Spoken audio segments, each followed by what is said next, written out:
I'm here today with Mark Preston with a guitar in the background. How are you doing, Mark? I'm doing really well. If you're very lucky, you won't have to hear that guitar. Or not? You're here today because we're talking about the Freedom Justice Partnership. Have I got the name right? You have, yeah. There we are. I've worked. I've tried to get it right. I kept on getting it mixed up. It's like, oh, anyway, it's fine. So we want to talk a bit about that and other things as well. But just right at the outset, just give us an overview. What is the Freedom Justice Partnership and why is it there? Well, really, the Freedom and Justice Partnership came from a friendship, actually. It came out of relationships. So, Carl Beach, who I know has been on your show before more than once, he and I became friends. We worked together. I was a former executive at Compassion UK. So, big charitable organization all around the world, helping 2 million children. And our organization partnered with Carl's festival in the summer, the Gathering, which I know you've been to. And so I'd go along and do a little 10-minute talk about the work of compassion. And each year, Carl and I just got to know each other a bit, and so a bit more. And we just became really good friends. And so it became clear that we were keen on working together more. But really, the Freedom and Justice Partnership, I suppose, exists today as an entity because of a particular cause that really resonated with me initially, and then latterly with Carl as well, as he joined me on a really exciting trip, which hopefully I'll get the opportunity to share with you today. So my really uneducated understanding of what it is you're doing is it's a lot to do with children, particularly. Um, Somewhere in Africa, because I'm really terrible at geography, and they're being used to do stuff that they really shouldn't be doing. And it's something that, in one way or another, directly or indirectly, we're going to benefit from that particular action that they're doing. So, what is really going on that people really do need to know about? Yeah, it's a good question. So everybody has a device that recharges. It could be your mobile phone, it could be your laptop, it could be your electric car. I've got an electric car, Andy. So there's no judgment on me for anybody for having rechargeable devices. Let's just get that straight. It's Me and worth saying. Carl, we're not anti-technology. We're not expecting everybody to ditch their devices. All we're saying is that these brilliant devices shouldn't come at a cost that is paid by some of the most vulnerable children in the world. And so essentially what happens is there's a mineral called cobalt, and that mineral is used to lay alongside rechargeable batteries, and it causes them to not overheat when they're recharging. And that's really important because nobody wants their mobile phone to catch fire when they're plugging it in overnight, or their electric car, or their laptop. And so the world is using more and more cobalt because we've got loads of these devices. In fact, my car has about 8 kilograms of cobalt associated with the batteries to stop them from catching fire and overheating when I'm recharging it overnight. And so, what you need to know is that 74% of all of the cobalt that gets produced in the world at the moment comes from one place, bang in the middle of Africa, the Democratic Republic of the Congo.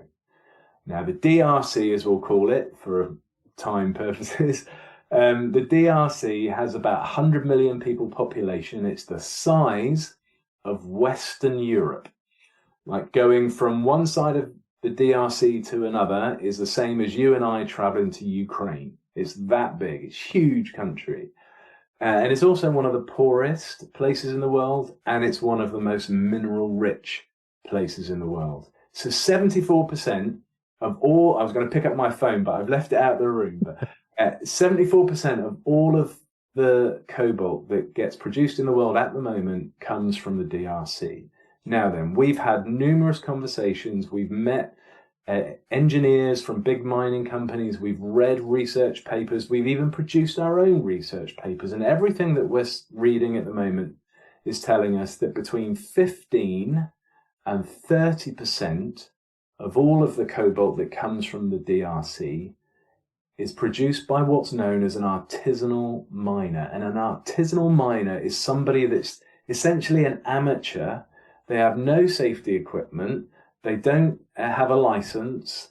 They get paid a minimal rate, usually $2 or $3 at the end of the day, for gathering up all of this heterogenite, the minerals that are needed for our laptops, phones, and electric cars. And so there's about, according to UNICEF, 40,000 children in southern DRC, just the southern part of DRC, 40,000 kids who mine cobalt for our devices, and they get paid $2 to $3 a day.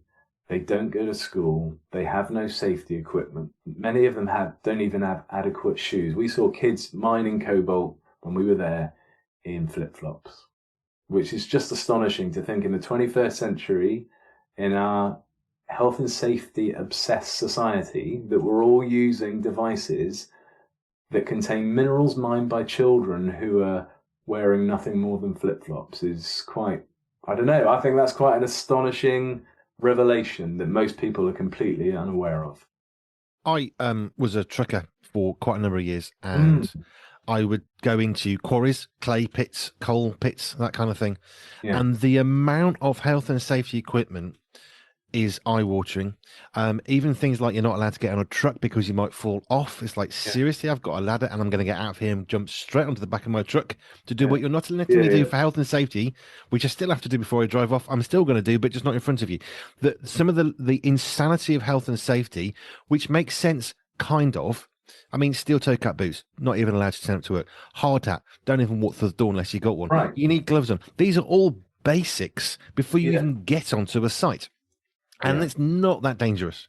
I've worked in coal pits and clay pits. It's not that dangerous an environment. Yes, it's not safe. Don't go and play there. You can get killed. But it's not that dangerous. We're not talking about a place with health and safety and flags and cameras and all the rest of it. I mean, just paint for a picture for us of what we're seeing. Because my version of going into a coal mine or a clay pit, which is where I used to go quite a bit, is pretty much organized. You've got big trucks, there's big machinery loads of stuff in. You don't really see people because they're in big cabs. Everything's very safe. It's all very mechanized. That's not what's going on, is it? Not at all. Not even close to that. So where we went, and in a minute I will tell you the story of how we came to be there. But when we were there inside this artisanal mine, all you could see for, I mean, hundreds and hundreds of thousands of acres of land is just completely decimated land that has been destroyed by mining, with hundreds and hundreds of men, women, and children just digging in the dirt with nothing, not barely even shovels, you know. So they even dig. So when they do have any kind of equipment, what they do is they dig their own amateur tunnels. And this is really sad, and I want to give your viewers and listeners a little trigger warning here, but they dig their own amateur tunnels because you get slightly higher quality minerals if you go under the ground a bit, obviously. And so they dig these little tunnels, and then the kids crawl into the tunnels to try and get the better minerals out from under the ground. But because these tunnels are so terribly dug, something like one tunnel a week collapses, and kids and adults just die in these tunnels. And the thing is, Andy, they don't even have the resources or the ability to get the bodies out. It's like we're not the exporting country we used to be, and the West doesn't export much anymore, but we have exported our malpractice, and we've siphoned off the practices that we are not comfortable seeing on our own doorstep to places like the DRC. And it's not, I don't say that to be judgmental or preachy about it, but we have got to stop this somehow. And so that's what Carl and I are really committed to working on together, is how do we stop this from happening? We saw what we saw. We can't unsee it. I'll be honest, for months afterwards, I used to see the kids in my dreams. I used to, I'd be at the gym doing a bench press and I'd be just seeing the kids flash before my eyes. It was just like nothing I'd ever seen. And mate, I've been all over the world with compassion. I've been to Haiti 5 times, which is one of the most challenging countries anywhere in the world. But I've never seen anything quite like what I saw inside that artisanal cobalt mine in the DRC. And so this is a real labor of passion from the heart for both of us, actually. We're just registering a charity at the moment. We're running our first day to help the children. Funnily enough, this weekend is coming up. But we're working across the board to try and facilitate some change so that the children are not working in these circumstances anymore. Because we just feel it's so wrong that our digital lives are powered by the blood of the Congolese children who, frankly, have already suffered more than enough. The only thing that in my brain I can even come close to as a comparison, I'm thinking about children being used to sweep chimneys. It's about Yeah, as close as I can yeah. get to the sort of the disposable idea that they're not important because they're children, and it's not the same. In a sense, it kind of is, but that's as close as my brain can possibly compute. And I would love to think that one day, as we do with sending children up sweep as chimneys, I would like to think this is just something we think, how do we ever allow that to happen? I really would like to see that. Like slavery, it's, seriously, how can we be okay with this? But it is that thing, isn't it? It's not happening here. It's happening over there. So it's not really happening, is it? And we don't really want to know, but it really is happening. Yeah, and I think everybody would win if this wasn't one of the foundation stones under our lives. It would be better for the children, but it would be better for us as well. It would be better for the companies that are involved. It would be better for governments. It would be better for consumers if they knew that there was no child labour involved in the creation of the devices that they use every single day. And so we think this is fixable, and 40,000 children mining cobalt in the DRC sounds like a horrific, unfixable problem. But to be really honest, this is like a rounding error. The price of fixing this is a rounding error on some of the biggest companies in the world on their balance sheet. Like if Apple or Tesla or Kia or Samsung decided that they were just going to really attack this problem, they could do it, they could fix it.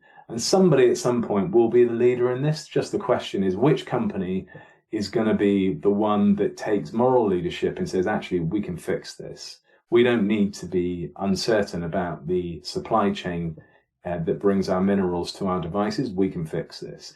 And I think once one company takes that moral step of leadership, then all the rest will follow very, very quickly. And I think this problem will go away, quite quickly once it becomes addressed by some of the big players who need to get involved. And so that's governments and that's companies. And I think that's why we're so keen to continue conversations that we've already started with politicians and corporate leaders to try and fix this problem at the level where it needs fixing, and not, Carl and I, we're just two ordinary blokes. There's nothing about, we got no power, we got no influence really, but amazingly people are just coming to us and saying, hey, I'd love to talk to you about this.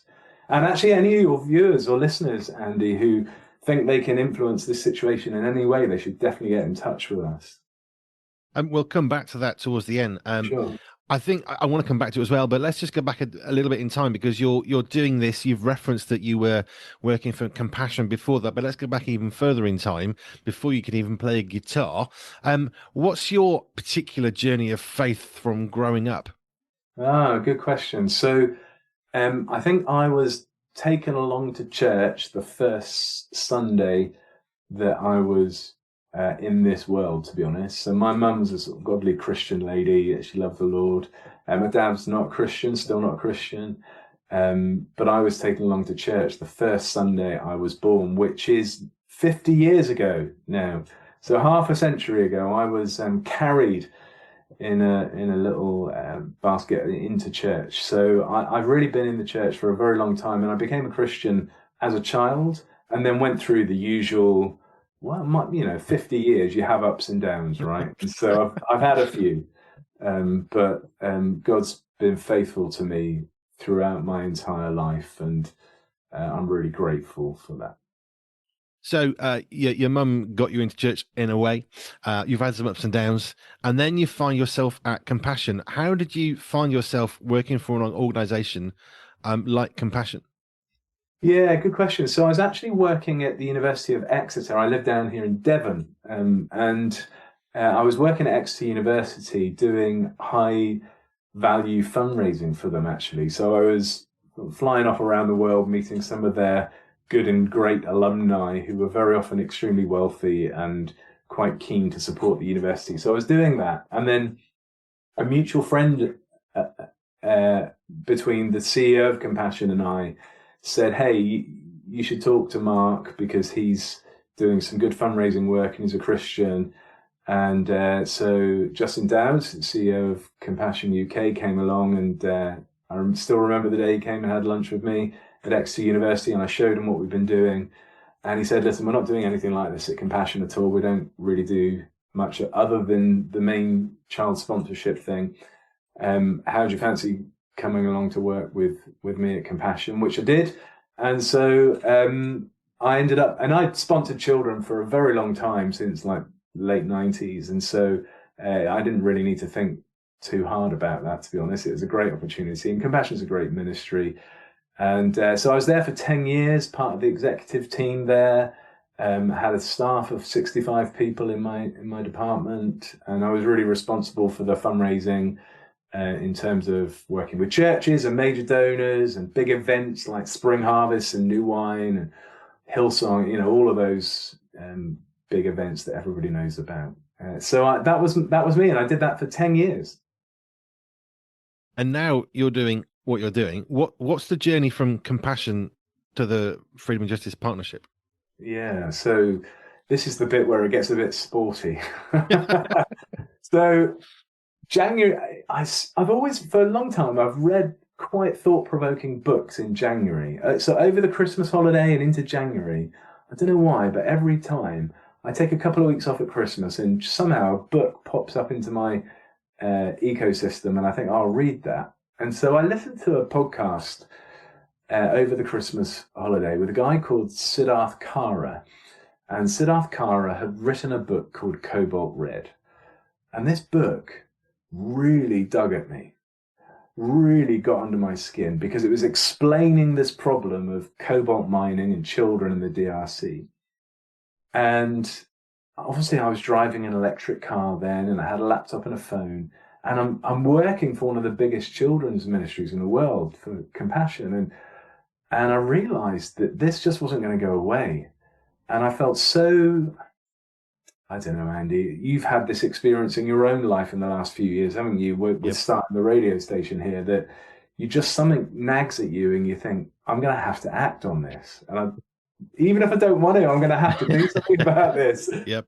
So I really mulled on it, because this is a big thing. And so I gave my notice at Compassion and said, look, this is a great ministry. Spoke to the CEO. We had a great conversation. I said, look, I just feel like this is what I'm supposed to do. And so I gave up that role, gave 3 months notice, and persuaded Carl Beach to come to DRC with me. And he's an exceptionally brave man, because, as you know, he's been diagnosed with Parkinson's disease, and for anybody to come to the DRC is brave, but to do it when you don't, you have health issues like that is really, really brave. So I'm really deep respect for Carl for doing that.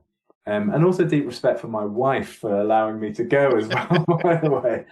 I remember saying to her over dinner in, I think, June or July, sometime like that. So I read the book and I've mulled on it. In fact, I read it twice and I've mulled on it a bit. And I said to her over dinner one night, I said, darling, I think I'm going to go to an artisanal cobalt mine in the DRC. She said, you what? I said, would you pass the potatoes, please? So she needed some time to think about it and to mull on it and pray about it. And she said, look, I really believe that God's on this journey with us. And so her only condition was, I want you to find somebody that you trust to come with you. And I think God had been speaking to Carl anyway about it. I've mentioned it in passing to him. I just told him I was going. And he had said to the Lord, if Mark asks me to go, I'll go. And so we met at some cafe for lunch one day. And I said to him, he said to me, tell me about your cobalt thing then. So I said, are you coming, Carl? And he said, yeah, I am. I said, great. And so we hatched a little plan. And in April 2024, so just under a year ago, 9 months ago, we were in the DRC, and it was a wild experience, man. It was insane. Like no trip I've ever been on before. We saw God helping us, protecting us. We saw him open doors. We saw him lift a veil on a few acres of hell on earth. He allowed us to tread there, and it's really changed both of us actually permanently, and we feel compelled to act upon what we saw. We don't have any judgment. We feel angry about what we saw, but we know that there's no individual that's responsible for it. There's just a lot of things that have been overlooked, and we think it's our job to shine a light on this, and then to try and help the children and their plight. So, Exeter University, Devon, my wife's home county. You Hey. find yourself working there, and then Compassion, the door opens there. Quite amazing. I love how God does that. If you thought about this, this is what we need. Oh, this meshes really well. Yeah, amazing. And you've had that experience with Carl as well. And I was thinking about how you go through life, and some of these doors open. And I say this frequently. I really believe in working hard for God, but I don't believe in pushing too hard, because we can create opportunities, because we are fearfully and wonderfully made, and we are amazingly made by the Creator of creation. And we can do some awesome stuff. But sometimes the awesome stuff is the good stuff. And I'm always pursuing the God stuff. I don't just want the good. And it sounds like that's what you're doing. But then you leave Compassion, which one would assume, if you've got 65 people, it's a decent career. It's a job. It's not just a reason for going to work every day. Actually, it's much more than that. This is a career. This is a long-term thing. This is what you did before. Now you're doing it in a different place. And then you leave all that. Does that, because you had like massive financial security in what you were doing, or was it a different reason you thought, hey, let's do something different? How did that actually happen? For a long time, I've been a big believer in this principle that you want to have meaningful work and meaningful relationships in your life. And I'm not saying that meaningful work wasn't something I enjoyed at Compassion. I really did. But you know, Andy, there are times when God just puts his finger on you and he says, right, that was good for that time, but now that time's ended, and now you need to do something new. And it's the call to adventure, right? It's the leave your father's house and come and do something new. And I've been very safe. And as you say, financially, you know, it was a good position for me at Compassion. So I was earning a good salary. I worked with people I loved greatly, and I was passionate about the mission. Still am. Still sponsor 2 children with Compassion. So it was a huge leap of faith, frankly. That's what it was. But I tell you what, the reason I did that is that I think God calls us to view the biggest, boldest, most godly thing that we can think of and absolutely pursue that. And maybe some of your listeners are tuned in today and they're wrestling with whether or not they should play it safe or go and do something that is really bold in Jesus' name, and really bold and pursue the very best that they think God would have them to do. And that's the decision that I made to do. And I think that looks completely different for everybody. For you, it was starting a radio station. For me, it was leaving Compassion and going to the DRC.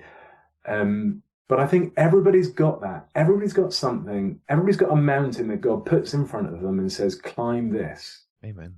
You know, take up your cross, follow me, pick up the maximum good that you can do in the world and follow me.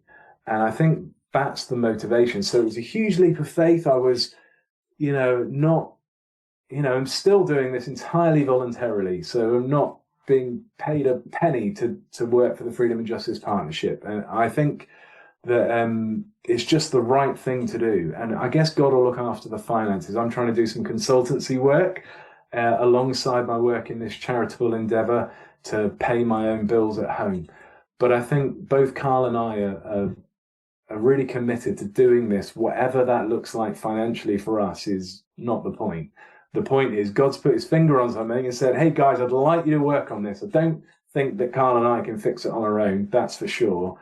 But we've definitely been called to shine a light on it. And so that's what we're doing. So It makes no financial sense whatsoever. Somebody actually asked me, so has your wife left you yet?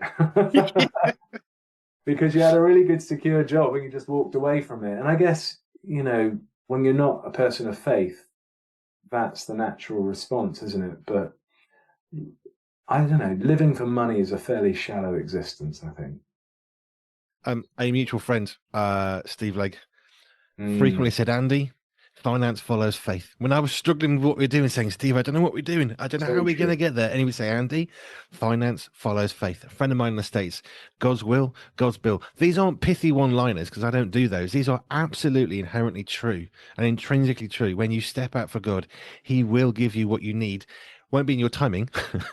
Yeah. People will think you're mad, but you know what? We've seen a year and a half of miracles, and we're still seeing miracles. Just yesterday, I'm thinking, how are we going to get through this? And then you get through it and think, why was I worried? Yeah. And it's the human condition really of worrying. I was thinking about the 40,000 children that, I mean, this is an estimate, right, from UNICEF. We think there are probably 40,000 children cobalt mining in just southern DRC. That 40,000 children, I mean, like I said, what difference can you make? Not a whole lot, but you can make a difference, and who knows what that difference can make to somebody else. And all of a sudden, it's like the message of Jesus spreading from Jerusalem, and it spread around the world because one person told Right. one person told one person, and we don't know what our one little conversation is going to have. So although we can think, what difference can I make? You don't know unless you try, and it's worth trying. Absolutely. I'm a big believer in small steps, steady rhythm. Just small steps, steady rhythm. Just keep taking steps. About 5 years ago, 6 years ago, I went on quite a serious health kick. I lost about 3 stone in weight and I got myself fit. And I was a terrible runner to start with, but I just did it anyway. And I think, the same's true in faith as it is in fitness. If you can just keep taking steps, doesn't matter how slow they are, doesn't matter how small they are, just keep taking steps. Never stop stepping. And I think movement is key. And so, we know that we can't quickly solve this problem. It's too late to solve it quickly because we got back like 6 months ago. So I'd love for them all to be in school now, all those 40,000 children to be in school. That's not happened yet, but small steps, steady rhythm. A few people over the years, when we sold our house in 2004, because we prayed for God to teach us faith, boy, did he teach us faith, and we're still on that faith journey some 21 years later. But people say, oh, you've got such faith. We see what you're doing and these big leaps of faith. And I said, you don't see. There are no big leaps of faith for us as a family. We are taking tiny little shuffles, but we Yeah. keep on, like you said, it's that movement. We keep on trying to get closer to God. Sometimes it feels like we make no movement, but I know I've tried to shuffle towards God. And sometimes that's all we can do, but sometimes that's all God asks us to do. I think that's always what he asks us to do, really. I think it's the steps of a good person are ordered by the Lord, not the giant leaps of a good person. The steps of a good person are ordered by the Lord. I think that's what it is. And actually, for somebody listening to this, they might think that going to the DRC to visit an artisanal cobalt mine and getting past 50 machine guns to get inside that mine, that was like a giant leap. But actually, I've been going to Africa and places in Central America that are quite dangerous for a long time. Is not like somebody that had never traveled before in that way. So it might sound really outrageous to one of your listeners, but I assure you it was a step. It wasn't a giant leap. And God's not asking your listeners to take a giant leap. He's asking them to take another step today. Amen. Let's just come back to the Freedom and Justice Partnership. You talked about research that you're doing yourselves and other things, but where are you at right now with what you've seen? You've been out to the DRC, you've seen for yourself firsthand. This is what's really going on. You can't unsee that. Like you said, you're doing a bench press, and you're thinking, I can see the children. I've got to do. I can't not know what I've seen. But Mm. where does Freedom and Justice Partnership go next? What is it you've got coming up as you try and make this change? Yeah, so we're working on a few fronts. The first thing we're doing is we're trying to bring some relief to the children that we met. So on Saturday this week, so that, I don't know when this goes out, but that will be Saturday, the 22nd of February. We are holding a day in the community where we visited. We've got a UK/Congolese national traveling from London today, actually. She flies out from London tonight. She's flying to the DRC, and on Saturday we're going to hold a day for 100 of these child miners. We're going to bring them together to a rented venue.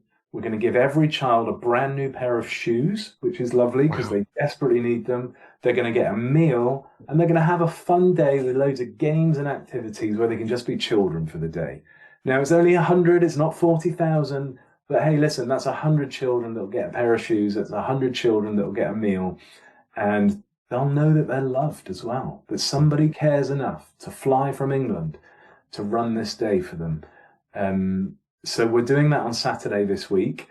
That's the first time we've attempted anything like this, so we're really excited about it and a little bit nervous. But it should be great, and we really hope and pray that's a terrific day of blessing for the children. Ultimately, where we want to go with that part of our work is we want to be able to facilitate education and healthcare for these child miners, because their lives won't be the same because of their work in the mines. That's it. They've missed too much education, most of them. The health consequences of working in all of that toxic dust are really quite severe. And one of the reasons that Carl is so interested is because that he's learned that children who inhale toxic metal dust from things like cobalt and copper actually could get Parkinsonian syndromes because of what they've breathed in. And so that's, an impact for them. So we want to try and set up some programs that will help those children in the longer term, as well as getting them into education. So that's the first thing we really want to focus on, is helping those children get something of a normal life. The second thing we're doing is working with policymakers and the media. And so we are influencing them. We've met with MPs. We believe we have a very prominent ambassador from the United States who is going to help us and come and work on this with us. We will be announcing more about that soon, hopefully. A couple of members of the House of Lords, and also a media agency are pitching the content that we videoed and photographed while we were inside the artisanal mine. And we're trying to share that with the BBC and other media outlets to ensure that the message of what's happening for these children, with these children, gets a wider audience. And then finally, we want to work with companies to help them improve their supply chain integrity and to ensure that they comply with the existing laws as best they can. So those are the three areas that we want to work on.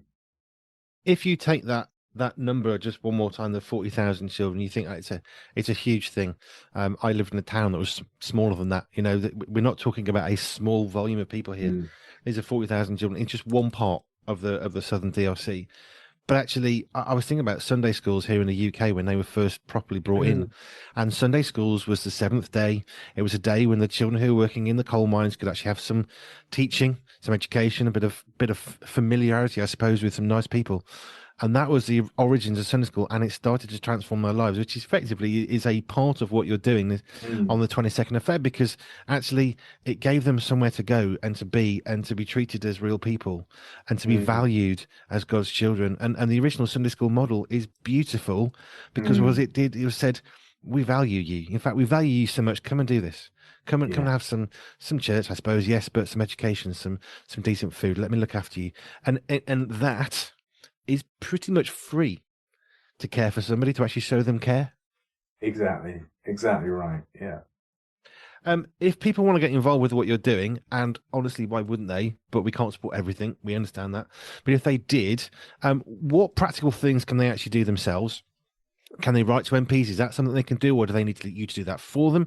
And I guess the other thing is, how do they actually get involved with what you're doing in terms of what can they help you with? Yeah, great. Thank you. Well, please do go to our website. It's a very basic website. We're doing all of this on a shoestring, so don't judge us. But freedomandjusticepartnership.com is our website. And we have a great Facebook group, actually. And we've got nearly 1,000 people following us on Facebook already, which is awesome. So we're really blown away by the level of support. If one of your viewers or listeners wants to sponsor a place for a child at the activity day on Saturday, 35 quid will pay for a child to come along they'll get a meal, a pair of shoes, and a day of activities. So I think that's the best 35 quid you can spend if you're going to make a charitable donation. It's just like an awesome thing to give a child miner a pair of shoes, a meal, and a day of fun activities where they can just be a child again. And as you say, Andy, where they know they're loved and cared for. They can do that via the website. There's a couple of ways to do that on there. And then also, if you want to get involved in some way, please email me at info@fjpartnership.com. I will happily talk to you. I will happily talk to groups, church groups. We're open to invitations to speak to churches or any particular community group about this issue. We feel really passionate about sharing what we're doing and the cause that we really care about. So we haven't got all the answers, Andy. We've not got this big 5-year strategic plan. We're not trying to build a big organization or anything like that. We're just trying to shine a light on this problem and bring some change. So if anybody feels they can help us with that in some way, we'd love to hear from you. We'd love it. In fact, it would encourage us. So if you want to, you can just send an email to info@fjpartnership.com saying, great job, guys. That would be encouraging as well. So please do reach out in any way you want to. You know, that last bit you said, it really matters. I had an email the other day, and it was pretty much that. Really appreciate what you're doing. I can't really define how much that helps you when you're the other side of a microphone, you're talking at people you don't see, don't know. To get that little bit of, thank you, we enjoy this, we appreciate that. You know, it does make a difference to those of us who are doing the stuff, I suppose, is one way of putting it. So, yes, drop them an email and say, well done, because, you know, well done. Mark, thank you. Your website, which you're unfairly belittling, it's good. Hey, look, we got to start somewhere. You know, we have stuff somewhere. What's your website? How do people get hold of you? Yeah, so it's freedomandjusticepartnership.com. Fine. That's the website. We'll tag you in that, obviously, of course, when this goes out. I remember when I saw something from Carl, he posted something about it. I don't even remember what it was. I just remember it stuck in my head. And I've never unseen the images that you saw up close. And I thought, well, what can I do? Well, I do run a radio station, so I do get the right to say I'm going to interview this person and put something out.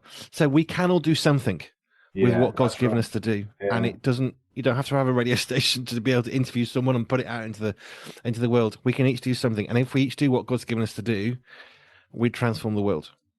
And Jesus started that 2,000 years ago. Yeah, and Andy, I want to thank you for inviting me on today, and I know you've had Carl on to talk about this as well.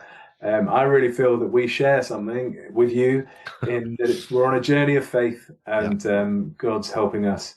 And so I really appreciate the opportunity for you, and I encourage people to support your radio station and also the Freedom and Justice Partnership. So, yeah, thanks for having us on today, Andy. No, you're very welcome. It was what I could do. And I'll tell you what it was. During COVID, I was thinking, what do we do? How do we do this? We were in ministry. We left ministry because everything changed for so many people.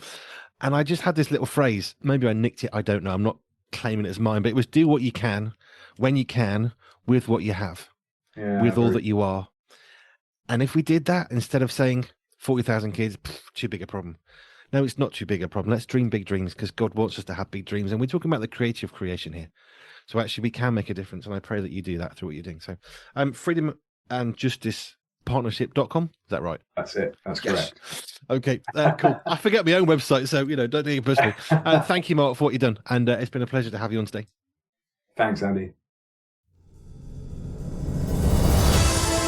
Pure Media, the magazine, is hand perfected with some of the finest writers from around the world that we could find, and yes, Andy B too. New editions are released just for you on the first Friday of every month, from our family to your family. Pure Media, the magazine, is available now. Sign up for free at puremediafamily.com/magazine.